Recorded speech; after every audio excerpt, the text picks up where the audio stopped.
अस्सलाम वालेकुम जी, मैं हूं अदील राज। आप देख रहे हैं मेरा यूट्यूब चैनल। सबसे पहले तो सब्सक्राइब ज़रूर कर दीजिएगा। हमेशा की तरह रिक्वेस्ट है, करके थक गया हूं, रिक्वेस्टें ही करता रहता हूं बैठ के। खैर जनाबे वाला, बात करेंगे आज इमरान खान के साथ एक सहाफ़ी ने जाके बदतमीज़ी की, उसकी बहनों के साथ कॉन्स्टेंटली बदतमीज़ी की जा रही है। बुशरा बीबी की रिहाई के इम्कानात तकरीबन ना ही समझें। इस रजीम को कोई शर्म कोई गैरत नहीं आनी। मोहसिन नकवी की बढ़के, और उसके साथ साथ बात करेंगे जनाबे वाला एक ख़ातून की प्रो इज़राइली लॉबी जो कि वज़ीर आज़म के डेलीगेशन में है। कितनी एक ख़तरनाक बात है ये, कितनी सर घुमा देने वाली बात है। साथ साथ वकला के ऊपर भी बात करेंगे। भाईजान डीएचए के प्लॉट लेंगे या राउंड टेबल कॉन्फ्रेंस करेंगे, और यूट्यूबर और टिकटॉकर जो हैं वो निशाने पर हैं इस हुकूमत के, उस पर भी बात करेंगे। सबसे पहले शुरू करते हैं जनाब। आज वकला भाग गए, प्रोसिक्यूटर भाग गए इमरान खान के केस से। जैसे कि पहले उम्मीद थी डिले डाला जाएगा। मैं बार बार कह रहा हूँ, जैसे तोशाखाना 2 का फैसला आएगा तब अलकादिर केस की लगेगी। इतना फुदू केस है कि डोगर के होते हुए भी रिस्क नहीं ले रही है गवर्नमेंट, ये रजीम। तो जनाब वकला भाग गए। प्रोसिक्यूटर साहब का पेट ख़राब हो गया, पता नहीं, या उनको इन्फेक्शन हो गया, दस्त लग गए उनको, शदीद किस्म के लूज़ लोशन लग गया उनको, ये मुझे नहीं मालूम, लेकिन वो नहीं आए जेल में। वो जेल में कह रहा हूँ, आज अदालत ने इस्लामाबाद हाई कोर्ट में डोगर साहब को कहा, सलमान सफदर साहब ने कि सर चंद दिन की तारीख दे दें, 5 मिनट में बताता हूँ, वो कह के भागे और उसके बाद वो वापस ही नहीं आए। और चेंबर से ही उन्होंने कहा जी 17 अक्टूबर की तारीख है। तो इससे ये पता चलता है कि इससे पहले सज़ा हो चुकी होगी तोशाखाना 2 में। और जनाब हुजूर बुशरा बीबी भी बाहर नहीं आती, जो कई लोग तवक्को कर रहे थे। मुझे भी, मैंने भी 1-2 दफ़ा जिक्र किया था कि खबरें चल रही हैं कि बुशरा बीबी की शायद कोई बन रही है कहानी, लेकिन वो नहीं आ रही बाहर। तो ये बड़ा क्लियर है कि इमरान खान साहब जब तक बाज नहीं आएंगे, बुशरा बीबी बाहर नहीं आएंगी। आज मोहसिन नकवी साहब, पिद्दी तो है ही थी, पिद्दी का शोरबा जो है वो भी उछल के आया है। इमरान खान के ट्वीट पे उन्होंने कहा जी एक बंदे का नाम बता दो जिसने तुम्हें ऑफर दी है कि बाहर चले जाओ, कोई एक बंदा बता दो। Worst person, people are already sick of your blatant lies. Mohsin Naqvi साहब, people are actually sick of your face.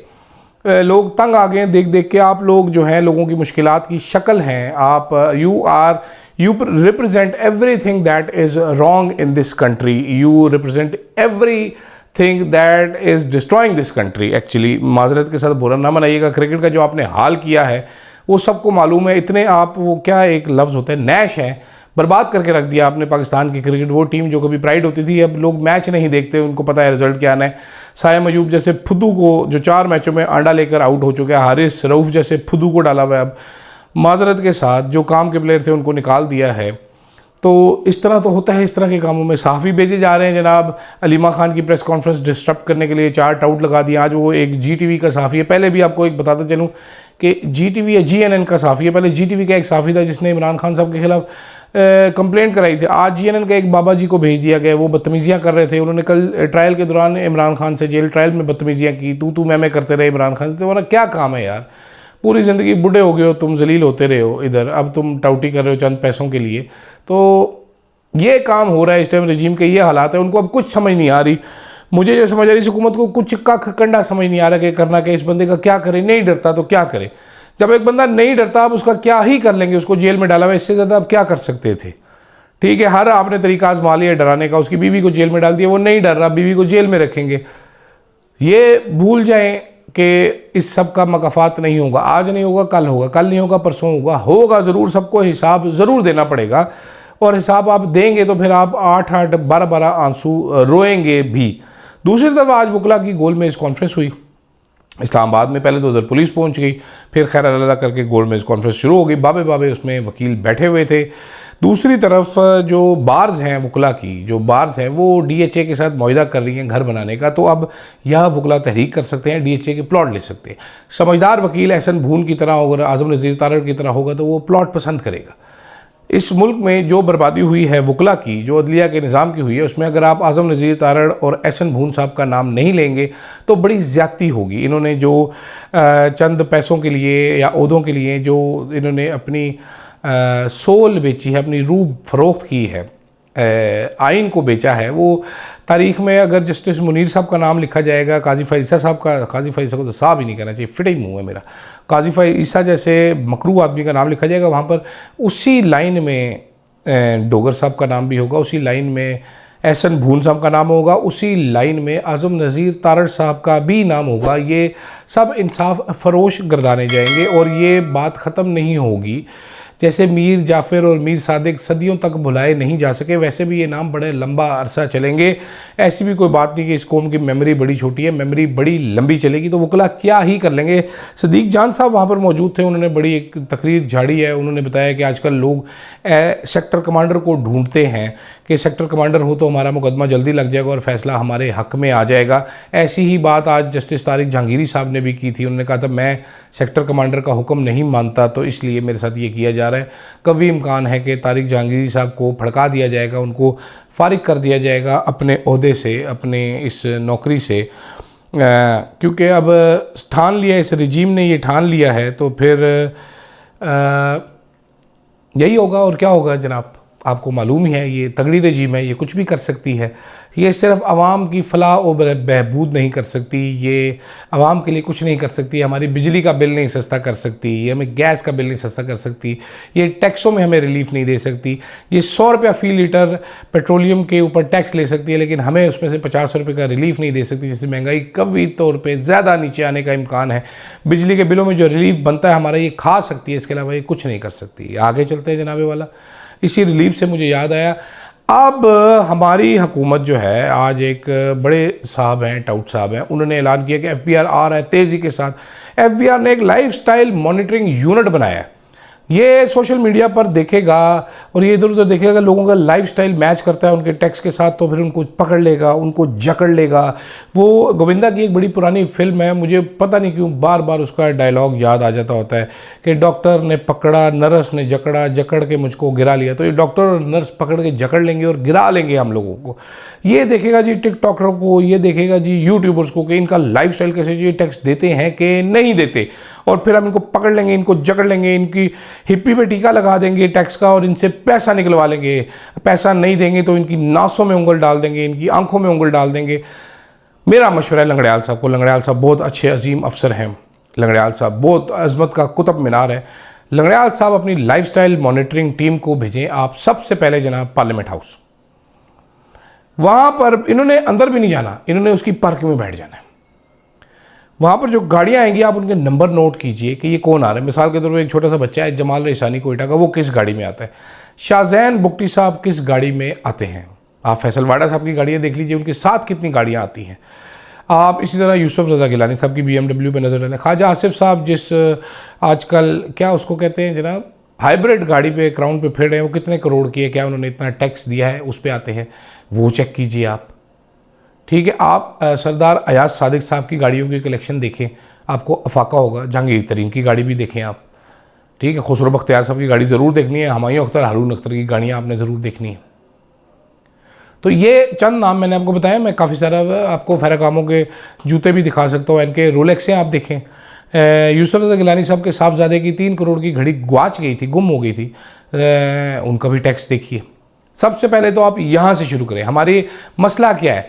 मसला ये है कि हमारे टैक्स वाले जा रहे हैं, भागे भागे जा रहे हैं कि जी एक गांव में बैठा हुआ गरीब बच्चा है कोई, या गरीब बंदा है कोई, इसने पैसा कैसे कमाया, दिन रात ही यूट्यूब के सामने खड़ा होकर डांस करता था, इसने डॉलर कमा लिए, हम तुम्हारे हलक से डॉलर निकलवा लेंगे, तुम्हारी जरूरत कैसे हुई तुम लाइफस्टाइल चेंज करो। वो मुबशर सदीक हैं, एक विलेज फूड सीक्रेट्स के नाम से बड़ा मज़े का चैनल चलाते हैं। जब पकड़ लें उनको, उन्होंने लाइव अपग्रेड क्यों की। नदीम नानी वाले को पकड़ लें, डक्की भाई को पकड़ लें, डक्की भाई को इशरे में रहना चाहिए था। रजब भट्ट को पकड़ लें, रजब भट्ट बेचारा साइकिल रिक्शा चलाता रहता। मिस्टर पतलू को पकड़ लें, मिस्टर पतलू बेचारा रिक्शा चलाता था। इन्होंने इनकी ये महंगे इलाकों में आ जाते हैं घटिया लोग, 3rd क्लास ब्लैक पीपल, पकड़ लो इनको।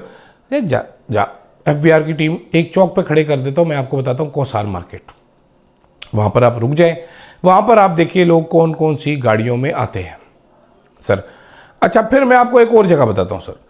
आपने सर DHA के बाहर खड़े हो जाना है, DHA 1 DHA 2 पिंडी में इसके बाहर खड़े हो जाना। यहाँ पर देखिए कौन कौन सी गाड़ियाँ गुजरती हैं सर। बल्कि DHA 2 में शाम को आपने अंदर भी जाना है, 1 में 2 में, वहाँ पर हैवी बाइक्स जब निकलते हैं तो वो भी देखिएगा कि वो 5 मिलियन 6 मिलियन से कम का कोई बाइक नहीं होता। ये पैसा कहाँ से आए? सबसे पहले तो यहाँ से शुरू करना चाहिए हमें। उसके बाद सर आपने क्या करना है लंगड़ियाल साहब, आपने जो तमाम बिजनेसमैन है ना, कौन से वाला, ये राजा बाज़ार वाले, ब्लू एरिया वाले, इसी तरह कराची में जोड़िया बाज़ार है, लाहौर में अकबरी मंडी है, शलवार कमीज़ पहनी होगी, सादे से होंगे, पंजाबी भी बोलते होंगे, कोई सलीस उर्दू बोलते होंगे, इनके घरों के बाहर बंदे खड़े कर ले। ये देखना है वीकेंड पे कौन सी गाड़ियाँ लेके निकलते हैं। उसके बाद फिर ये जो सोशल मीडिया पे जो शो मारते हैं इनकी तरफ आइएगा। ये बच्चों को रियासत ने कुछ भी नहीं दिया, टट्टू भी नहीं दिया, ठीक है, अच्छी पढ़ाई तक नहीं दी, अच्छा सेहत का निज़ाम नहीं दिया, आप कुछ भी नहीं देते। एक एवेन्यू है, मिसाल के तौर पे मेरे पे नौकरी का दरवाज़ा बंद है, तंग है मेरे लिए, जो मेरी स्किल है मुझे उसके मुताबिक नौकरी नहीं मिल सकती। अभी थोड़ी देर पहले ही मुझसे फ़ोन पे किसी ने कहा कि यार एयरवे में तुम वापस क्यों नहीं चले जाते। मैंने कहा जी एयरवे मुझे क्यों रखेगा, उन्होंने तो मुझे निकाला है, किसी के कहने में निकाला है, वो क्यों मुझे वापस रखेंगे। तो मैं क्या करूँ, मैं ज़िंदा ना रहूँ, मेरे पास कोई ज़िंदा रहने का हक़ नहीं है, मुझे मर जाना चाहिए। मैं यूट्यूब से अगर मेरे व्यूज़ ज़्यादा हो जाते हैं, let's suppose I start earning good, I can earn a living for my self, तो what is the issue with it. और रेमिटेंसेस पे टैक्स नवाज शरीफ साहब ने ख़त्म किया था, मैंने तो नहीं ख़त्म किया। ये तो रेमिटेंस के ज़रिए कमा रहे ना सारे यूट्यूबर्स, तो आप टैक्स लगा दें, इनको देना पड़ेगा, एड सोर्स कट जाएगा, विदहोल्डिंग टैक्स तो वैसे ही देते हैं सारे। पानी की बोतल ख़रीदने पे पाकिस्तान में टैक्स है, पता नहीं गैस मारने पे या सांस लेने पे टैक्स क्यों नहीं, बाकी तो हर चीज़ पे टैक्स है भैया। तो लंगड़ियाल साहब को मेरे मुफीद मशवरे हैं। दूसरा, आखिर में जाते जाते शहबाज शरीफ साहब की जो डेलीगेशन है ऑफिशियल, जो लंदन से काफ़ी सारे सहाफ़ी लेके गए हैं ये लोग जनाब, उनमें एक बीबी हैं जिनका नाम है शम्मा जुनेजो। ये माजी की एक नाकाम किस्म की अदाकारा हैं, ये काफ़ी अर्सा पहले बरतानिया चली गई थी। इनका बेसिक काम है इमरान खान को गालियाँ निकालना। दूसरा इनका काम है, ये प्रो इज़राइल है, ये इज़राइली लॉबी की एक वर्कर हैं, इज़राइल के हक़ में ये हर टाइम बकबक करती रहती हैं। ये गई हैं भाईजान वहाँ से शहबाज शरीफ के जहाज़ में बैठकर, ठीक है, एयरफोर्स 1 पे बैठ कर गई हैं बरतानिया। ये आपको यूएन में इनकी तस्वीर भी देखी होगी। इन्होंने एक शरन बारेल के साथ मुलाकात भी की है जो इसराइल की सफारतकार है, ठीक है। और ये सोशल मीडिया पे अगर आप इनकी पोस्टें देखें, ये बरतानवी शहरी हैं, ये हर बंदे को बताती हैं कि हमारा मुल्क जो है वो बरतानिया है, ठीक है। अच्छा, उसके बाद ये जनाब हर वक्त इज़राइल की ट्वीटें करती है, बल्कि इज़राइल का ऑफिशियल अकाउंट ये सर्वाइविंग कैंसर करती है, तो उसके बाद नीचे इज़राइल का ऑफिशियल अकाउंट इनको जवाब भी देता है कि जनाब हम बड़ी खुशी हुई कि आपने इज़राइल वो कर लिया, कैंसर से आपने लड़ाई कर ली। एक इंतहाई घटिया खातून है। तो इन्होंने दावा क्या किया है, इन्होंने दावा किया है कि हजूर वाला जनाबे वाला मैं जो हूँ ना, मैं एयरफोर्स 1 पे चढ़ी, ठीक है, मुफ्त का माल समझ के, बाप का माल समझ के। उन्होंने कहा जी मैं एयरफोर्स 1 पे चढ़ी, ये इन्होंने ट्वीट भी डाला, डिलीट कर दिया था। मैंने बताना चाहती हूँ आपको कि काफ़ी सारे महीनों से, अप्रैल 2025 से मैं बिहाइंड द सीन चुप करके शहबाज शरीफ की टीम की एडवाइज़र टीम हूँ, उसकी पॉलिसी एडवाइज़र हूँ, diplomatic affairs and speech writer precisely. तो इन्होंने शहबाज शरीफ साहब की स्पीच लिखी। अब मेरा सवाल ये है कि क्या पाकिस्तान इज़राइल को तस्लीम करने जा रहा है? क्या हम एक वॉर क्रिमिनल को तस्लीम करने जा रहे हैं? शहबाज शरीफ साहब ये ज़रूर दीजिएगा, इंक्वायरी होनी चाहिए कि कैसे एक इज़राइली लॉबिस्ट वज़ीर आज़म के जहाज़ में बैठी और यूएन में गई और इसको एक्सेस दिया गया है वहाँ पर लॉबी करने के लिए इज़राइल की। क्या जो शमशाद अख्तर खान साहब कह रहे हैं कि जनाब ये इज़राइल जो सऊदी और पाकिस्तान का मुआहदा है, ये सऊदीया की अमेरिका की मर्ज़ी से हुआ और आगे जाके सारे मुल्क अब्राहम अकॉर्ड का हिस्सा बनेंगे, क्या ये पॉलिसी है? ये भी क्लियर कर दीजिए कि ये हमने कीमत अदा कर रहे हैं हम डोनाल्ड ट्रंप से जफियों पपियों की, ये ज़रूर बता दीजिएगा मुझे। क्या इंक्वायरी होगी कि एक घटिया किस्म की, थर्ड क्लास किस्म की खातून जो पाकिस्तान को गालियाँ निकालती है, जो इज़राइली लॉबी की है, उनके लिए लॉबिंग करती है और वहाँ पर जाके इसने सैबोटाज किया। आप ज़रा देखिए कौन कौन से ममालिक बोल रहे हैं, स्पेन बोल रहा है, कौन सा बोल रहा है, हमारा मुस्लिम मुल्क, हम एक बेशरम खातून, बेहिस खातून को साथ लेके गए शहबाज शरीफ साहब। शहबाज शरीफ साहब के ख़िलाफ़ इंक्वायरी होनी चाहिए, बड़ी सीरियस इंक्वायरी होनी चाहिए, लेकिन कौन करेगा ये इंक्वायरी? सवाल तो ये, इस मुल्क में कानून तो है नहीं, इस मुल्क में आइन तो है नहीं, इस मुल्क में इंसाफ तो है नहीं। यहाँ पर जिसकी लाठी है उसके खोते हैं, भैंस भी नहीं है हमारे पास, हमारी अकल इतनी नहीं है, हम तो खोते हैं, तो जिसकी लाठी उसके खोते। मुल्क में ऐसा होता नहीं, वरना अगर कोई सीरियस कंट्री होता तो आज शहबाज शरीफ साहब को वापस बुला के वो पूछ रहे होते कि भाईजान आप होश में हैं? ये आप एक बरतानवी खातून को पाकिस्तान के ऑफिशियल जहाज़ में बिना पैसों के लेके गए और ये कब से आपकी स्पीच राइटर बनी है? कब से ये आपके लिए काम कर रही है? इज़राइली लॉबी शहबाज शरीफ के लिए काम कैसे कर रही है? ज़रा ये समझाइए मुझे। खैर, मुझे दीजिएगा यहाँ पर इजाज़त। मैं सवेरे आपसे मुलाकात करता हूँ किसी और वीलॉग के लिए। कमेंट ज़रा ज़्यादा करिया करो, ज़रा ज़्यादा लोगों में फैलाओ यार। डॉलर आने चाहिए, डॉलर हैं जी, डॉलर, ताकि हम लाइफस्टाइल चेंज करके हम भी सोशल मीडिया पे पकड़े जा सकें। खैर फिलहाल के लिए मुझे इजाज़त दीजिए, अल्लाह हाफिज़।